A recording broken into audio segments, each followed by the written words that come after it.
is thinking. What happened at 9/11 is we didn't have a strategy, we didn't have bipartisan agreement, we didn't have American understanding of it, and we had instead a policy coup in this country. A coup.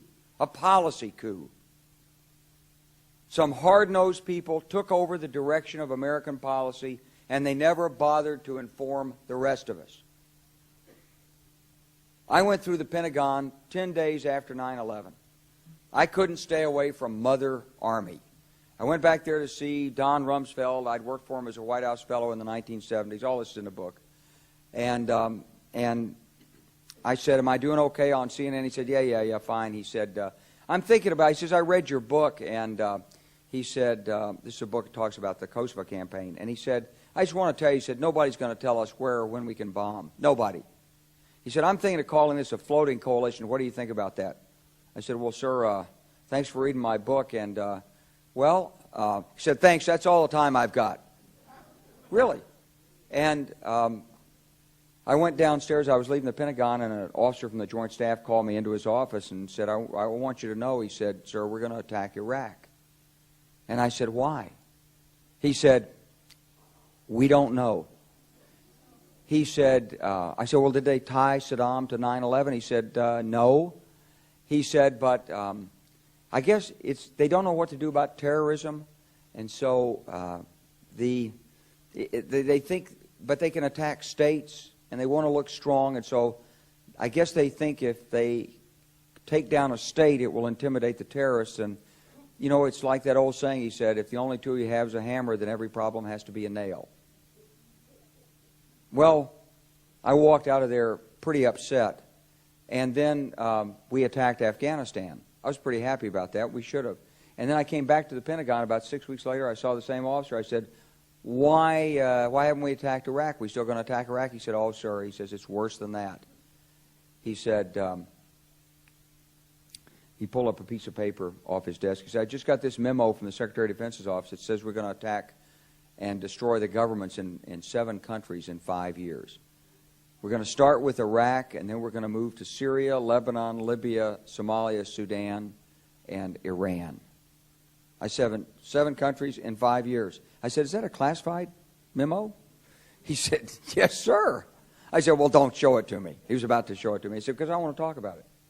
And I sat on this information for a long time, for about 6 or 8 months. I was so stunned by this, I couldn't begin to talk about it.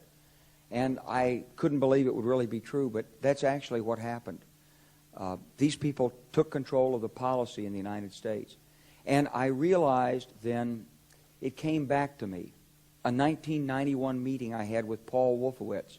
You know, in 2001 he was Deputy Secretary of Defense, but in 1991 he was the Undersecretary of Defense for Policy. It's the number 3 position in the Pentagon. And I had gone to see him when I was a 1-star general. I was commanding the National Training Center. I had met him one time. He said, if you ever get to Washington, come look me up. They always say that. Well, I was there in Washington. It was a Friday afternoon. I'd visited Colin Powell. He'd given me 5 minutes of his precious time and sent me on my way, and I was bored in the Pentagon, and I thought, I'll just go, who can I see? I think I'll see Wolfowitz. So I called, and up there, he was available. Scooter Libby came to the door. I met Scooter for the first time, and he brought me in, and I said to Paul, I said, and this is 1991, I said, Mr. Secretary, you must be pretty happy with the performance of the troops in Desert Storm. And he said, well, yeah, he said, but not really. He said, because the truth is we should have gotten rid of Saddam Hussein, and we didn't. And this was just after the Shia uprising in March of 91, which we had provoked, and then we kept our troops on the sidelines and didn't intervene. And he said, but one thing we did learn, he said, we learned that we can use our military in the region, in the Middle East, and the Soviets won't stop us. He said, and we've got about 5 or 10 years to clean up those old Soviet client regimes. Syria, Iran, Iraq, before the next great superpower comes on to challenge us. And it was like, you know, I'm coming out of the Mojave Desert. I've been training troops. I haven't been thinking geostrategy for some time. And suddenly a guy just sort of shoves this nugget at you. Well, you remember it. It was a pretty stunning thing. You mean the purpose of the military is to start wars and change governments. It's not to sort of deter conflict. We're going to invade countries, and my mind was spinning. And I put that aside. It was like a nugget that you hold on to. This country was taken over by a group of people with a policy coup. Wolfowitz and Cheney and Rumsfeld, and you could name a half dozen other collaborators from the Project for a New American Century. They wanted us to destabilize the Middle East, turn it upside down, make it under our control. It went back to those comments in 1991. Now, did anybody ever tell you that? Was there a national dialogue on this? Did senators and congressmen stand up and denounce this plan? Was there a full-fledged American debate on it? Absolutely not. And there still isn't. And that's why we're failing in Iraq. Because Iran and Syria know about the plan. All you have to do is read the Weekly Standard and listen to Bill Kristol, and he blabbermouths it all over the world. Richard Pearl the same way. They could hardly wait to finish Iraq so they could move into Syria. It was like a laydown. Oh, our legions are going to go in there. This wasn't what the American people voted George Bush into office. Well, they didn't actually vote him into office, but it wasn't what many of the people who...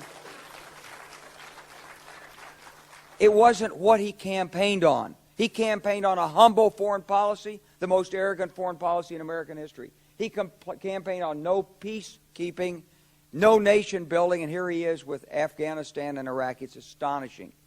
So the root of the problem is not how many troops are in Iraq. Please believe me. Don't be mad, if you're a Democrat, at your Democratic congressman because they can't reduce the troops and frustrate the president. That's not the issue. And if you're a Republican, don't be mad at the Democrats because they're fussing with the troops. Whether you're a Democrat or a Republican, if you're an American, you ought to be concerned about the strategy of the United States in this region. What is our aim? What is our purpose? Why are we there? Why are Americans dying in this region? That is the issue.